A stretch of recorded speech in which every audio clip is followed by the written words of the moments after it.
YORKSALINAS, Puerto Rico Reuters. The hurricane that leveled Puerto Rico last month has given fresh impetus to a decades-old argument on the island that the U.S. territory would fare better financially as a U.S. state. For Fermin Seda, 68, a retiree in the southern city of Salinas, there is no doubt. "I want statehood," Seda said. "I think it would be better than what we are now." Puerto Rico's status as a U.S. Commonwealth means its 3.5 million American citizens do not pay federal taxes, vote in presidential elections, or receive proportionate federal funding on programs like the Medicaid health insurance system for the poor.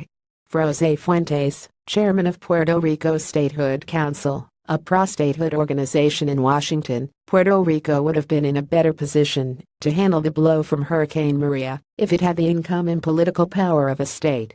Becoming a state would strengthen the political standing of the island, which currently has only a single non-voting member of Congress, and increase its eligibility for federal aid, Fuentes said. Maria was the strongest storm to hit Puerto Rico in 90 years, and her devastation really bolsters the case for equal treatment for Puerto Rico, said Jake Johnston, an international research associate at the Washington think tank Center for Economic and Policy Research. Puerto Rico's stagnant economy and mounting debt have left the island with old vulnerable infrastructure and buildings and a limited capacity to rebuild, Johnston said. The creaky infrastructure was no match for Maria's fierce winds and water and likely hampered the emergency response, as officials struggled with a near-total power outage and a lack of water, fuel and communications, he said. Trees without leaves are seen following damages caused by Hurricane Maria near Caguas, Puerto Rico, October 1, 2017. Reuters. Carlos Barria. Changing the statehood question has been a hotly debated topic. Puerto Ricans voted overwhelmingly in favor of statehood in June, with 97% support, although the turnout was less than a quarter of eligible voters. How can we still have a colonial territory with more than 3.5 million U.S. citizens without access to equal rights?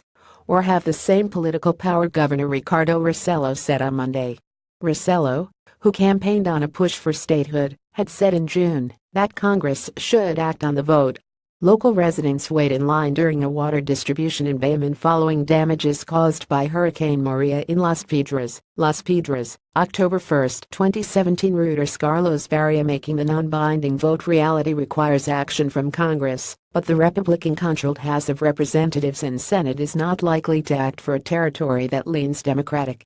The amount of federal funds flowing in and out of the island would change dramatically. If it were a state, it would receive as much as 76% more federal funds for the four biggest U.S. programs impacted under statehood, including Medicaid and supplemental security income, according to a 2014 analysis by the United States Government Accountability Office (GAO).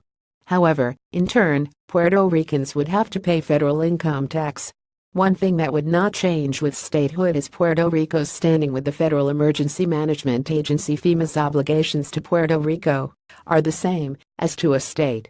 Democratic leaders in Congress and some residents in Puerto Rico have accused the Republican administration of being more sluggish in its response than it would to a disaster on the U.S. mainland.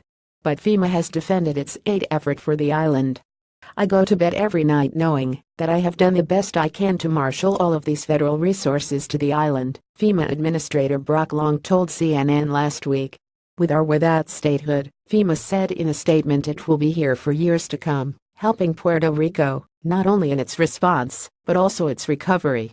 Additional reporting by Leslie Roughton, Doana Chiaku, McKinney Bryce, Stephanie Kelly, Nick Brown, Megan Davies, Jonathan Allen. Writing by Megan Davies. Editing by Mary Millikiner. Standards Thomson. Reuters. Trust Principles.